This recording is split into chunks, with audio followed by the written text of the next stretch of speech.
Like many of you watching, I am an avid enjoyer of video games, and like any avid video game enjoyer, I have avidly built up a sizable collection of video games that I've amassed thanks to my avidness for buying and playing as many different video games as possible. Despite no longer being an actual video game collector, I have somehow found myself in the position of owning more games for the Nintendo Switch than I have for any other console ever. Now, if I was a collector, this wouldn't be much of an issue. After all, the Nintendo Switch is an incredibly popular system among collectors, and some of the titles I own have already begun appreciating in value. But I am not a games collector, not anymore at least. I buy games to play them, and my Nintendo Switch collection is no exception to that rule. My shelf is full, and I'm having to resort to storing the games in boxes. The clear out is in order, but not before I have played them all first. So welcome to the first episode of my Nintendo Switch Backlog Games Diary. Episode 1, April 2024, Magic, Mechas, and Ninjas. Hardcore Mecha. Fast-paced 2D mech action run and gun. Feels like it was made in the vein of classic 2D mecha games like Assault Suits Falcon, which I really need to play. The game is a suitable homage to classic mecha, featuring the kind of mech designs, weaponry, characters, plot and narrative beats you would find in almost all classic mecha anime. The story isn't remotely original, but it doesn't want to be, as the game is a love letter to mecha made by mecha fans, for mecha fans.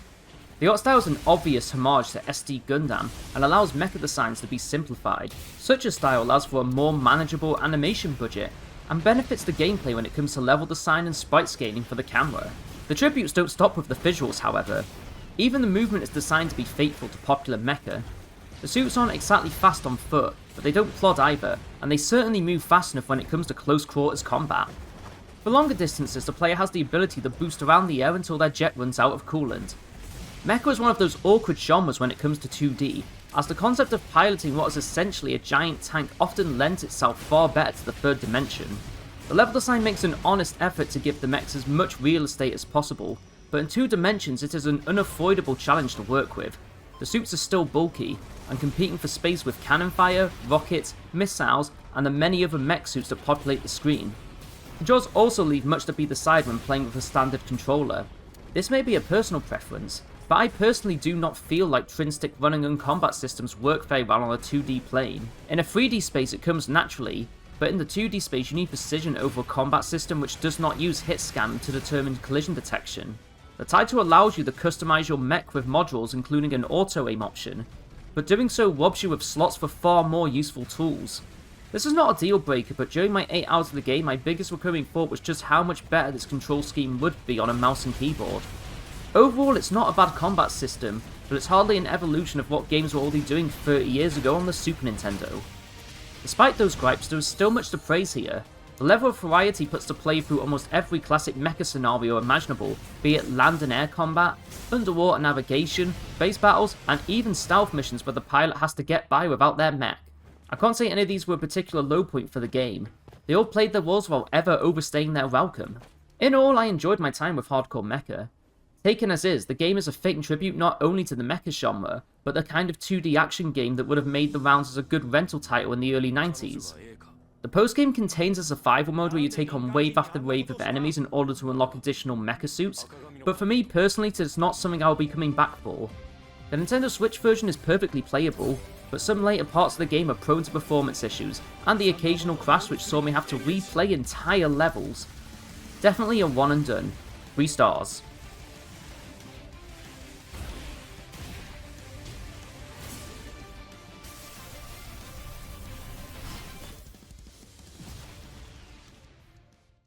Daemon x Machina. From one mecha game to another, Daemon x Machina is more of what you'd expect, but now in the 3rd dimension. Just to get it out of the way, this game is easy. Super easy. Other than the final boss, DXM is a total pushover. When it released in 2019, there was little demand for new mecha video games. Armored Core was in hibernation, and Xenoblade Chronicles X didn't exactly light the market on fire. I can forgive Daemon x Machina choosing accessibility for the sake of rider appeal. It's Armored Core for beginners, and it's totally comfortable with that. The designers were clearly aware of the low difficulty and designed around it. What we end up with is an incredibly fast, chaotic, and bombastic mecha game where the player is always shooting at something. To DXM's credit, it manages to avoid major performance issues despite all the madness that is happening on screen at any given time. There isn't much depth on display here outside of the mecha customization. What you see is what you get, and DXM will easily kill off a weekend if you have nothing better to do. I could deep dive into the combat, but it's so basic that you could easily find other mecha games with a similar system to what is on offer here. Once again, the player is given the option to leave their mech and partake in missions on foot, which is something I will always approve of in any and all games involving mecha. Another mecha game, another one and done. The Switch performed above expectation, but if capped FPS and low resolutions don't take your fancy, then there is always the PC port which comes with crossplay. If you want an action game where you can sit down and turn your brain off, you can't really go wrong with this. 3 stars.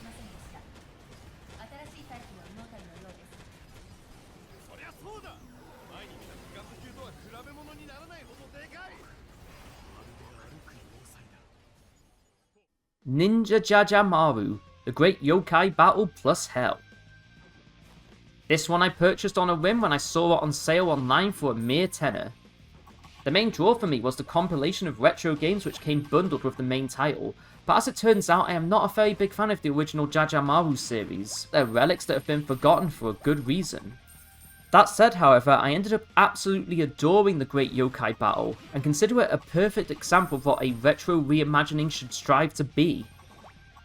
The original Jajamaru was your classic single-screen style arcade game where you had to defeat all enemies to complete each level. If you're familiar with arcade games like Flicky, Mappy, Sonson, and City Connection, then you can begin to form a clear picture in your mind of what kind of game the original was. The Great Yokai Battle follows the same concept as the original, that being a single screen style platformer where each level is completed by defeating all enemies. This is a new Jajamaru, one which is not restricted by the limitations of 1980s hardware, and is free to get as wild as the developers want it to be. It's hectic, noisy, fast-paced, and in your face. Jajamaru and Co move smoothly across the screen as you strike down dozens upon dozens of enemy yokai, both big and small. The screen can become littered with countless sprites and projectiles, yet I struggle to think of times where the Switch had issues keeping on top of the madness. The main campaign is satisfyingly challenging but brief, only lasting a short 3 hours. Don't be fooled, however.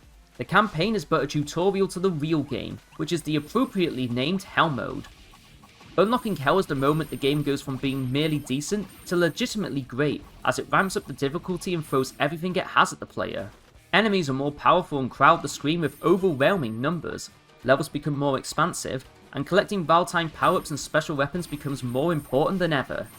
The Great Yokai Battle is difficult to do justice in words, as its greatness is not found in easily explained areas such as level design or progression systems. The greatness is found in the emotions it flares within you as you play. It's exciting and frustrating in equal measure, and has that one more go factor found in all good arcade games. The soundtrack deserves props for its role in this, and I can only hope that one day the full OST is put online, as it is just full of bangers that get you in the mood to play. I had a blast with the Great Yokai Battle, and feel like I could happily return to it at any time. My only real gripes are things that I would have liked to have seen done differently. I would have liked it if they had ditched the level up system in Hell, and gave me a fully powered Super Jajamaru from the start. I would have liked it if the game had more levels and more distinctive modes. I would have especially liked it if 80% of the playable characters weren't obsolete in Hell mode. It's a keeper for sure, not a world beater by any means, but damn good at what it does, provided you are willing to spend a few hours reaching Hell. 4 stars.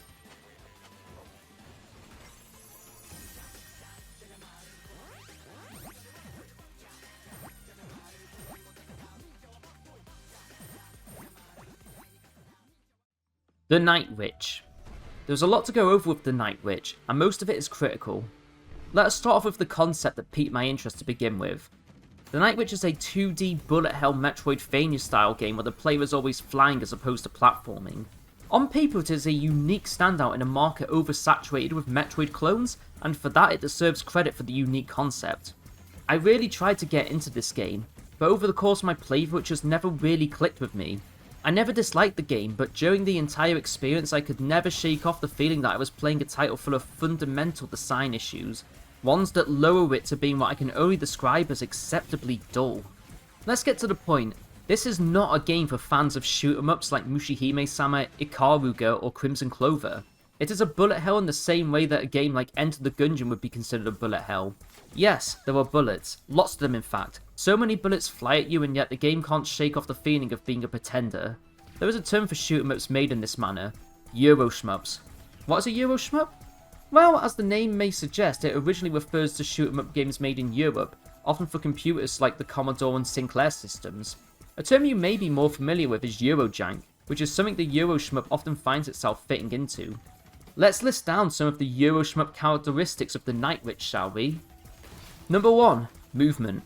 The control is slow and traversal and not tight enough when it comes to combat.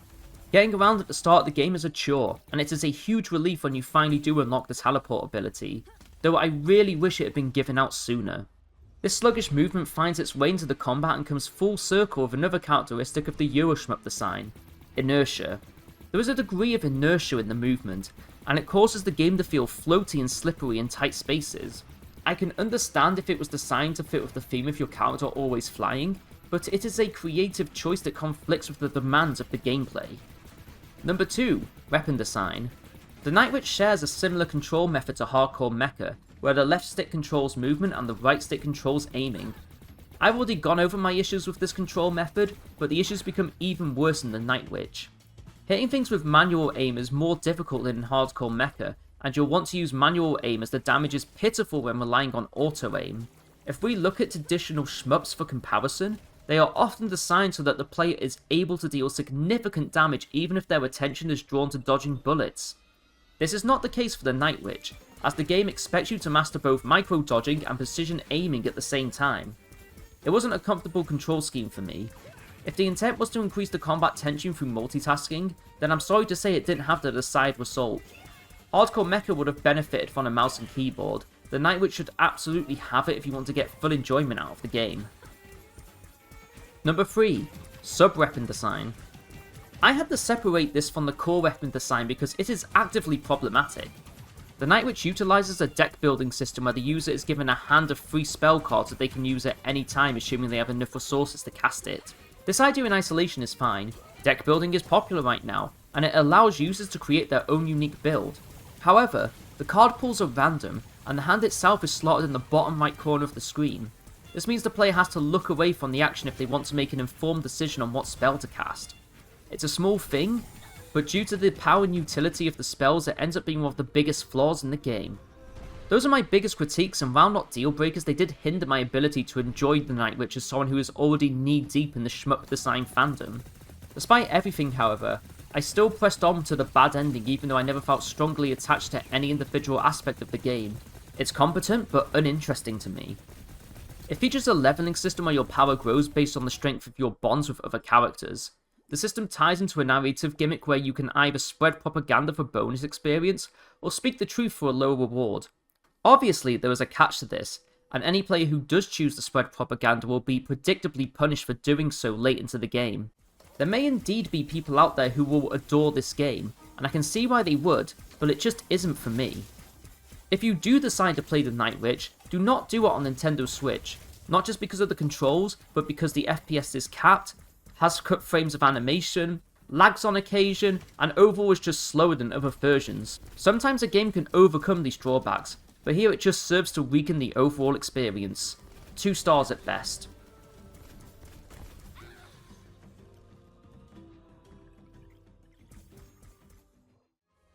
Pokemon Brilliant Diamond. I originally had no intention of ever playing this or any other modern Pokemon game for that matter. I actually dropped out of the Pokemon ecosystem back in 2010 following the release of Black and White. I put hundreds of hours into the Generation 4 games back in the day though, thanks largely in part to online battling. But when I finally got my hands on Gen 5, my heart just wasn't in it anymore, and I never ended up finishing Pokemon White.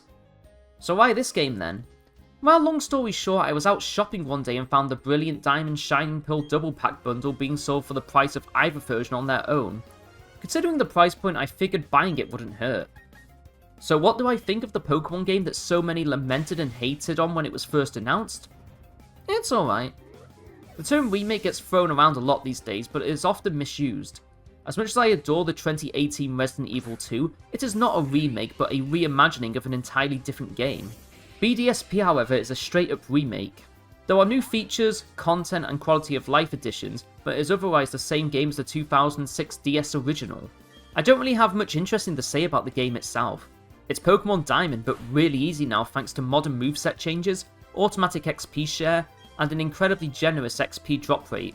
I know Pokemon is a game for children, but there is absolutely no challenge here, and if I were to continue on it would just be a long stroll. I don't dislike the game, if anything I find it very chill and easy going after a long day, but I do question whether my time would be better spent on something else. It's currently a 50-50 as to whether or not I continue with it. For the time being, I'm giving it 2 stars.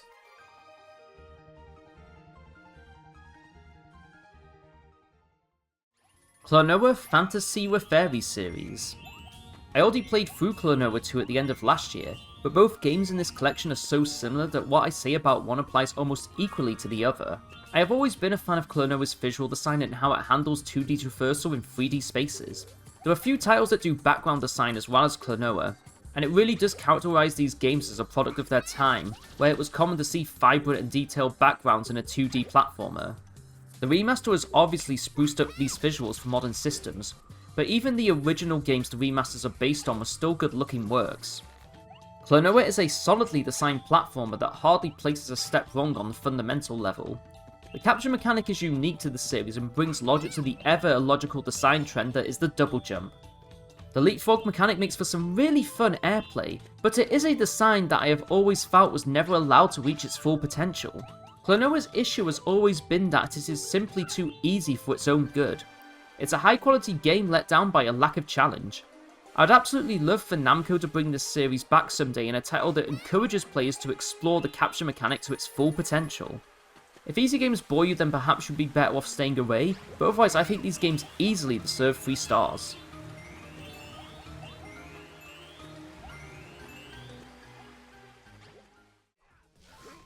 This is another one I picked up because it was dirt cheap, and I played it for a total of 1 whole hour before dropping it. Rad Rodgers is a nostalgia bait game, but unlike many nostalgia bait platformers, this game is nostalgic for one of the unspoken heroes of classic gaming. I am of course talking about the Western platformer, the MS-DOS platformer, the Amiga platformer, the Euro platformer, the garbage platformer. Whatever you want to call it, this game is trying to be like that. I call it garbage flippantly, of course. There is entertainment value here, but as someone who did not grow up loving these kinds of games, it is a soft pass for me. It's an acquired taste, and the only people who should probably play this are the type of people who already like this kind of game to begin with. The design is rudimentary and the levels are far too long, the humour was purposefully edgy and crude for the sake of it, and visually it's just ugly, even more so when playing on Nintendo Switch.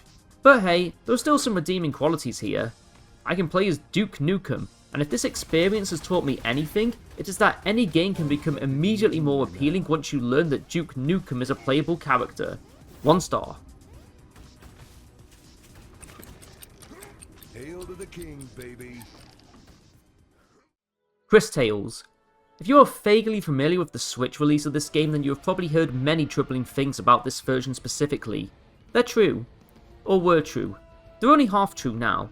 It still has issues with performance, particularly with loading times, and while the FPS is fairly steady in the latest patch, there are still moments of frame drops, especially in areas where you can make the camera pull out to show more of the environment. There's a lot of talk about the upcoming Nintendo Switch successor being backwards compatible with Switch games, and if there was ever a game that could benefit from hardware enhancements, it would be Cris Tales. This game is also full of flagging bugs. We're talking NPCs appearing in the wrong scenes, NPCs appearing in towns after they've already died, the music tracks continuing to play in certain scenes, and so on. The game can be a bit messy at times, and I have no idea how some of these bugs were missed. The real concerning issues, however, come from frame drops, lag, and other such performance issues during battles. Lag is not something you want in any title, especially one which mimics the Mario RPG battle system. Cris Tales is a sleek looking game. I really dig the character designs and overall look at the world. The closest comparison I can think of is Paper Mario. It has a flat cutout look with a protagonist who is designed to really complement this art direction, and I quickly found myself run over by it visually. Cris Tales starts slow, but once you get past the initial 2 hours you find there is a competent RPG here, whose vibes and gameplay remind me of SNES era RPGs. I've only gotten to try out 5 of the party members so far, but all of them are visually distinct with skill sets that are exclusive to them. In your starting party you have Crisbell, who is your protagonist and damage dealer. With a bit of investment, Crisbell can deal heavy damage to foes while also utilising special skills that relate to the game's main gimmick. More on that later. Christopher is your mage and tank who assists with overcoming foes that Crisbell cannot brute force her way through. Then there is Wilhelm, a botanist who uses plants to heal the party and inflict status effects on enemies. The starting trio were fairly standard, but as you progress through Cris Tales, you are joined by characters whose fighting styles are much more experimental in nature, including a character who can self-destruct on overheating, and another whose entire premise is that her actions are determined at random. Think Delibird from Pokemon and you're on the right track. The story centers around Crisbell, an orphan girl who discovers one day that she is a time mage of great importance. Time mages were a group of people bestowed with time manipulation powers, each power being unique to each time mage. Crisbell, for example, has the power to see the past, present, and future all at the same time. Furthermore, she can move objects between these time periods, allowing her to solve puzzles by recovering lost items from the past and bringing forward items that will only exist in the future. In battle, this power takes on a different form, as she is able to age and de-age enemies at will. These time manipulation powers can be combined with your other character's skills for benefits such as rusting metals with water, or sprouting Wilhelm's plants faster. I'm a fan of this battle system. It is a welcome design choice that gives an additional layer of strategy to a game that would have been far more limited without it. Performance issues and bugs aside, there was a promising RPG here. The jury is still out there on how good the total package ends up being, but as things stand, I can totally see myself playing this one to the end.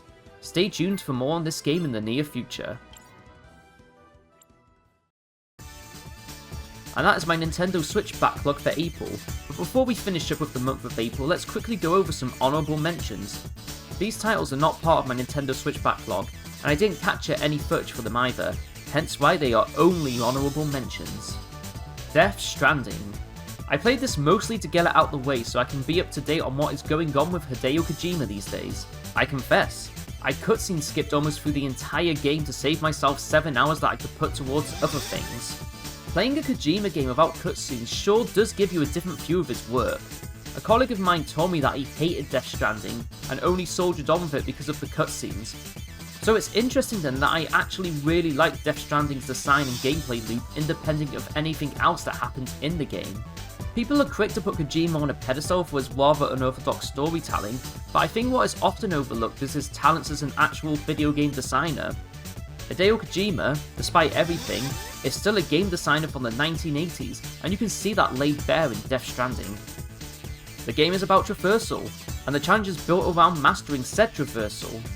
The terrain interaction technology is fascinating to me, and I cannot even begin to imagine the amount of engineering work that went into creating such a thing.